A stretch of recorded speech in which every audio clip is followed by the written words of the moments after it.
So if you saw the video prior to this one, I made a little change. So there's this disc that sits here on the side, and this lever arm here, that's what grabs it, stops it, and also reads what position it's in so it knows which symbol is on the score reel. Being it's a slot machine, kind of important to know. And I changed the depth and the angle here. So on the new one, they're not as deep, and instead of going straight out at 90 degrees, or 180, depending on how you're looking at it, I moved it up to, I think it was like a 35-degree angle or something. You can kind of see on here.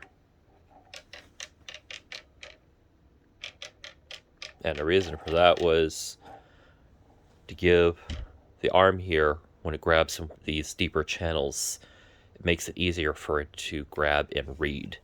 I noticed on this one, every now and then it couldn't go in all the ways to the channel, which then would be a problem because, it might show, 3 Pit Boys across the wheels, but it won't read and tells you lost, even knowing it shows you won. So, trying not to pull Vegas here.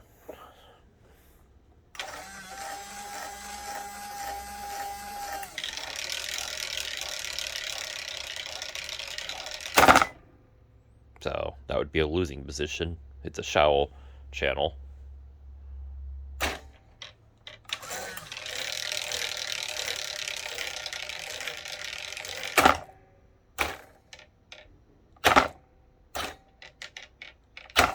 That would be a winning spot. A low payout, but a winning spot. See if I can grab. Go slow enough I can visually grab it. You wouldn't be doing that on the actual game. On the final setup, when it's actually all done, which I still got a long ways to go, if you're familiar with the Pinball Machine project and saw the inner workings and the timing wheels I have in there that operate the programming of it, I'm going to have a couple of those on here. Something kind of, this is a early version of the timing wheels. I doubt I'll be using this one. Might be using this one for how compact it is. Got a couple junk ones sitting around. Well, that junk just didn't work out for the pinball machine, but they'll be on a section either above the wheels here in a compartment or underneath, maybe where the payout compartment is. There'll be 2 timing wheels.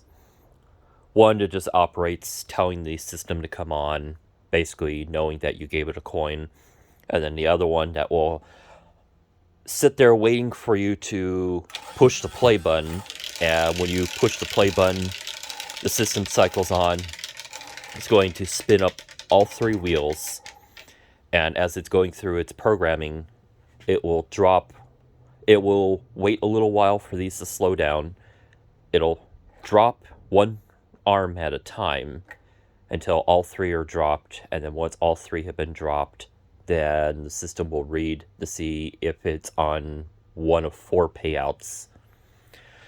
There'll be, the lowest one is basically like a free turn. You get your token back. And then the second payout would be just, I don't know, probably 2 or 3 tokens.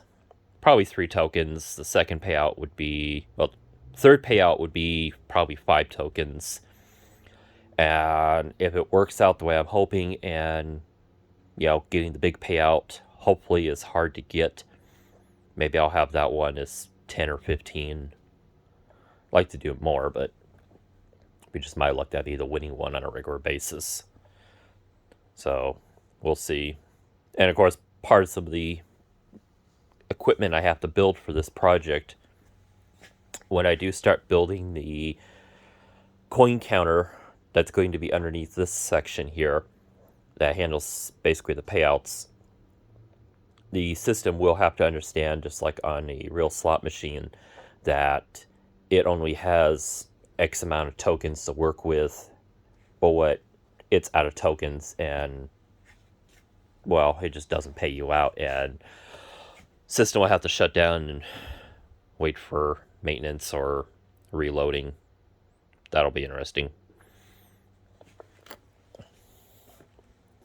And of course, this would be the front view, and there'll be 3. I thought about doing a 4, but I'm going to do a 3. I think the better odds and less shit to build.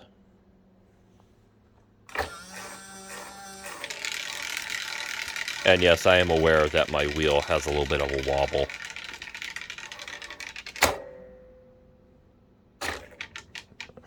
So, got any questions? I'm going to be posting this video in a couple places.